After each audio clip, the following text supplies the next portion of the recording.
எதுப்பா இதில் எல்லா குழுக்களும் வரும். அதாவது லாயர் குழுக்கள் வரும், டீச்சர்ஸ் குழுக்கள் வரும், ஃபார்மர்ஸ் குழுக்கள் வரும், அப்புறம் ஸ்டூடெண்ட்ஸ் குழுக்கள் எல்லாமே அங்கங்கே அவங்கவுங்க சேர்ந்து எல்லாரும் சேர்ந்து ஒரு ஊர் கூடி தேர் இழுக்கிற மாதிரி ப்ராஜெக்ட் தான் இது. நமக்கு வேண்டிய நல்லது செய்யறதுக்கு நம்ம ஒன்றா சேரணும். ஃபர்ஸ்ட் அதை சேர்ந்து ஒரு அவேர்னஸ் வரணும்.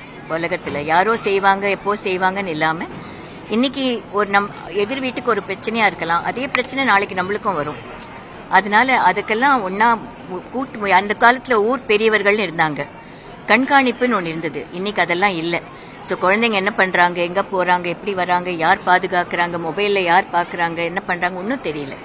ஸோ இதுக்கெல்லாம் சேர்ந்து ஒரு சின்ன அவேர்னஸ் எல்லா இடத்துலையும் வர வேண்டியிருக்கு. இந்த முயற்சியில் நாங்கள் இப்போ ஈடுபட்டு தமிழ்நாடு முழுவதும் தமிழ்நாடு தான் மாடலாக எடுத்திருக்கேன்.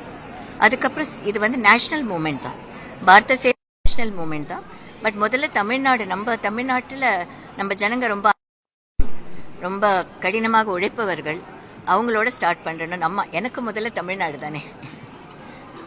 கைவினை பொருட்கள் அழிஞ்சு போச்சு சொல்றாங்க, ஆனா அதை தாண்டி பிளாஸ்டிக் பொருட்கள்ல உயரம் ஜாஸ்தி ஆயிடுச்சு. அது எப்படி பாக்குறீங்க? ஏன்னா நம்ம இதுக்கு மரியாதை கொடுக்காததுனால தான், வேற எதுவும் இல்லை. வெளிநாட்டு பொருட்கள் மேல நாட்டம் கொண்டு நம்ம போறதுனால தான், அந்த கெமிக்கல் ப்ராடக்ட்ஸ் நம்ம மேல அது தாக்கம் இருக்கிறதுனால தான். சௌரியத்தை பார்க்குறோமே ஒழிய சுகாதாரத்தையும் ஹெல்த்தையும் பார்க்கறது இல்லை. இப்போ ஒரு உடன் ஆர்டிக்கல்ல இருக்கிற ஒரு நலன் பிளாஸ்டிக்ல இருக்காது. நம்ம நாட்டில் இதெல்லாம் தெரிஞ்சு அறிஞ்சு தான் நம்ம கைவினை பொருட்கள் இருந்தது. அதில் எல்லாரும் இருந்தது. ஒரு சின்ன பூத்தொட்டி பண்ணி வியாபாரம் பண்ணி ஒரு வாழ்வாதாரம் இருந்தது, சொப்புகள் பண்ணி வாழ்வாதாரம் இருந்தது. இதெல்லாம் ஒரு வாழ்வாதாரமாக இருந்தது. இன்னைக்கு அழிஞ்சிக்கிட்டு வருது. அடையாளங்கள் போகக்கூடாது. ஒரு ஊரில் ஒரு ஜமக்காலம் பண்ணுறாங்க, திண்டுக்கல் பூட்டுன்னு ஒன்று இருந்தது, அதெல்லாம் இப்போ எங்கே இருக்குன்னு கேட்க வேண்டியதாக இருக்குது. எந்த ஒரு தொழிலும் இதுதான் கடைசி குடும்பம், இது பண்ணுறவங்கன்னு ஆயிடக்கூடாது. அதை காப்பாற்றி டாக்குமெண்ட் பண்ணி நம்ம அடுத்த ஜெனரேஷனுக்கு, நம்ம நாட்டு பெருமை அது. இப்போ அந்த பொருளை தேடி வெளிநாட்டிலேருந்து ஒருத்தர் வராங்க, அது மாதிரி நம்ம அதை பாதுகாக்க வேண்டியது நம்ம கடை.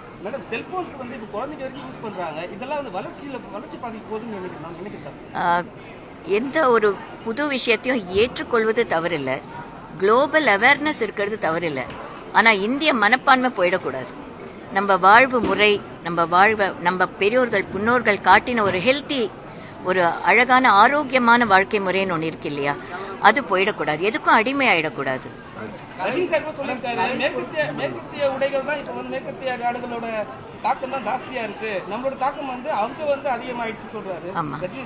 இல்ல, ஒரு உடையாலேயோ ஒரு பேசுற முறையாலேயோ ஒருத்தர் வாழ்வு ஸ்டைலாலேயோலாம் இது நிர்ணயிக்கப்படுறதில்லை. மனசால இந்தியர்களா இருக்கணும். எங்க சென்றாலும் அந்த இந்தியத்துவம் நம்ம மனசுலயும் நம்ம வாழ்க்கையிலயும் நம்மளை சுத்தி இருக்கிற பாதுகாக்கிற ஒரு முறையிலையும் அது இருக்கணும். அது நமக்கு மட்டும் இல்லை, வெளிநாட்டில் இருக்கிறவங்களுக்கும் அவங்கவுங்க நாட்டோட இதை மனசுல இருக்கு. அது மாதிரி இந்தியத்துவம்க்கு ஒரு உயர்ந்த பண்பாடு இருக்கு. நம்ம பண்பாடை காப்பாற்றது, பண்பாடுன்றது மனசுல ஆரோக்கியமா அதை வைத்துக் கொள்றது தான். ஒருத்தர் ட்ரெஸ் பண்றதுனாலயோ இல்ல பேசுற மொழியினாலேயோ இல்ல அது மாதிரி எதுவும் கிடையாது. நீங்க குளோபல் சிட்டிசனாவும் இருக்கலாம், 100% இந்தியனாவும் இருக்கலாம்.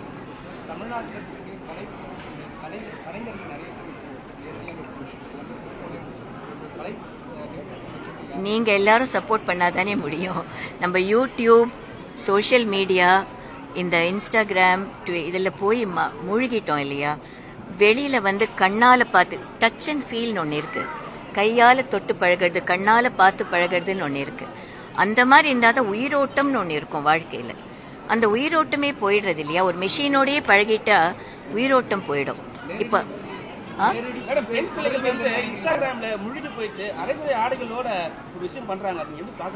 அது ஒருத்தரால ஒன்றும் இல்லைப்பா. நம்ம எல்லாரும் ஒரு சமூகமா சேர்ந்து, ஏன் நீங்க அதை போடுறீங்க, அதை போடாம இருக்கிறதுக்கு தானே வழி. முதல்ல நம்ம எங்க ஆரம்பிக்கிறது, சோர்ஸ். அந்த சோர்ஸை நம்ம கட் பண்ணி, சரி நம்ம 10 பேர் அதை பார்க்காம போனா அதுக்கு ஒரு மரியாதை இருக்காது இல்லையா. நம்ம என்ன பார்க்க வேண்டாம்னு நினைக்கிறோமோ நம்ம ஃபர்ஸ்ட் பார்க்க கூடாது. நம்ம என்ன செய்ய வேண்டாம்னு நினைக்கிறோமோ அதை செய்யக்கூடாது. எல்லாருக்கும் எங்களுடைய வாழ்த்துக்கள். யார் முன்னுக்கு யார் எல்லாம் சிறப்பாக வாழ்ந்தாலும் வாழ்த்துக்கள். நன்றி. பிளே ஸ்டோர் மற்றும் ஆப் ஸ்டோரில் இருந்து பாலிமர் செயலியை QR கோடு மூலம் பதிவிறக்கம் செய்யுங்கள். செய்திகளை உடனுக்குடன் பெறுங்கள்.